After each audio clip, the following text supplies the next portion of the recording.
మాట్లాడుతూ ఉన్నాడు. ఆయనలో ఒక సాడిస్టిక్ ప్రెషర్ ఉన్నది. అంటే గతంలో మరి ఏ రకంగా అయితే ఇవాళ కాంగ్రెస్ పాలన ఉందో ఈరోజు మళ్ళీ అదే రకంగా అంటే బీఆర్ఎస్ కార్యకర్తల్ని ఎమ్మెల్యేలని అరెస్ట్ చేయాలి, ఇబ్బంది పెట్టాలి అనే ఒక పగతో ప్రతీకారంతో రేవంత్ రెడ్డి పనిచేస్తున్నట్టు కనబడతా ఉంది. నీ ఏడాది పాలనలో కేసీఆర్ గారు కట్టించిన ఫ్లైఓవర్లకు ఇనాగరేషన్లు చేసినావు, కేసీఆర్ గారు కట్టించినటువంటి ఎస్టీపీలను ఇనాగరేషన్ చేస్తున్నావు, కేసీఆర్ గారు కట్టించిన కాలోజీ క్షేత్రాన్ని ఇనాగరేషన్ చేసినావు తప్ప అసలు నీ ఏడాది పాలనలో ఒక ఇల్లు కట్టినవా? నీ ఏడాది పాలనలో ఒక పాలసీ తెచ్చినవా? నువ్వు చేసిన ఒక్క మంచి పని ఉందా? నువ్వు ఒకవైపు ఏమో ప్రజాపాలన అంటున్నావు. ప్రజాపాలన కాదు, ఈ రాష్ట్రంలో రాక్షస పాలన నడుస్తూ ఉంది. ఎక్కడ ప్రజాపాలన ఉంది? ప్రజాస్వామ్యము ప్రశ్నించే హక్కు ఇస్తాం, 7వ గ్యారంటీగా ఇస్తున్నా అన్నావు. నీ 7వ గ్యారంటీ ఏమన్నా ఉంది అంటే ఈ రాష్ట్రంలో అక్రమ అరెస్టులు తప్ప 7వ గ్యారంటీ ఏమీ అమలైతలేదు. ఇలా రాహుల్ గాంధీ గారు పెద్ద పెద్ద మాటలు మాట్లాడుతుండు. నన్ను ఎందుకు పోనీయరు అని చెప్పి మొన్న ఈ మధ్య నేను ప్రతిపక్ష నాయకుడిని నన్ను ఏ రకంగా అరెస్ట్ చేస్తారు అని రాహుల్ గాంధీ గారు మాట్లాడుతున్నారు. నేను అడుగుతున్న రాహుల్ గాంధీ గారు, ముందు నీ ముఖ్యమంత్రిని అడుగు. ఈ రాష్ట్రంలో ప్రతిపక్ష నాయకుడిగా ఉన్న మధుసూదనాచారి గారు లగచెర్లకు వెళ్ళారు. ఆయనను ఎందుకు అరెస్ట్ చేశారు?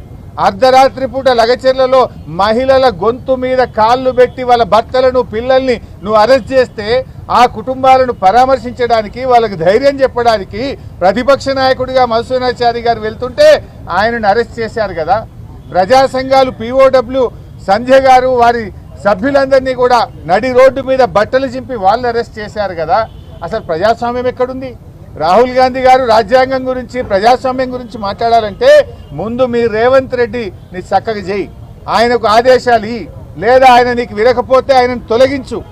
ఇలా అర్థమవుతుంది. రేవంత్ రెడ్డి ఫ్రస్ట్రేషన్ కూడా అర్థమవుతుంది. ఢిల్లీకి పోతే రాహుల్ గాంధీ అపాయింట్మెంట్ దొరకలేదు.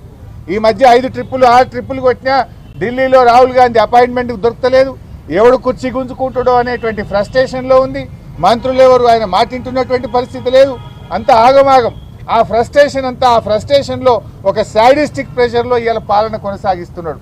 ఆయన ప్రజలకు, ప్రభుత్వం పాలన మీద దృష్టి లేదు. ఎంతసేపు ఎక్కడ డబ్బులు సంపాదించాలి, ఎక్కడ ప్రతిపక్షాల మీద అక్రమ కేసులు పెట్టాలి, ఎక్కడ ప్రతిపక్షాలను వేధించాలి, దీని మీద ఇవాళ రేవంత్ రెడ్డి గారు పనిచేస్తున్నారు తప్ప అసలు పాలన ఇవాళ గాలికి వదిలేసిండ్రు. నీ ఏడాది పాలనలో ఏ వర్గం బాగుపడ్డది రేవంత్ రెడ్డి గారు? మహిళలకు నువ్వేమన్నా చేసినవా? మహిళలకు 1,00,000 కోట్ల వడ్డీలను రుణమన్నావు, అది బోగస్. కేసీఆర్ గారు ఇచ్చిన 5 లక్షల రూపాయలకే వడ్డీ లేని రుణం ఈరోజు ఈ రాష్ట్రంలో వర్తిస్తుంది. నీ 1,00,000 కోట్ల వడ్డీ లేని రుణం బోగస్.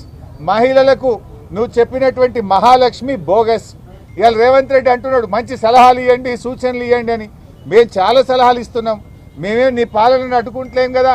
నువ్వు 100 రోజుల్లో 6 గ్యారెంటీలు అమలు చేస్తా అని బాండ్ పేపర్ మీద నువ్వు ఒక దిక్కు, బట్టి విక్రమార్కో దిక్కు సంతకం పెట్టి కాళ్ళు ఏళ్ళు పట్టుకొని ఓట్లు వేయించుకున్నారు. 100 రోజులు కాదు, నీ పాలనకు 365 రోజులైంది. నీ 6 గ్యారెంటీలు అమలు చేయమని అడుగుతున్నాం. ఇది తప్ప? నువ్వు రైతులకు వరంగల్లో డిక్లరేషన్ ఇచ్చి 9 హామీలు రైతు డిక్లరేషన్లో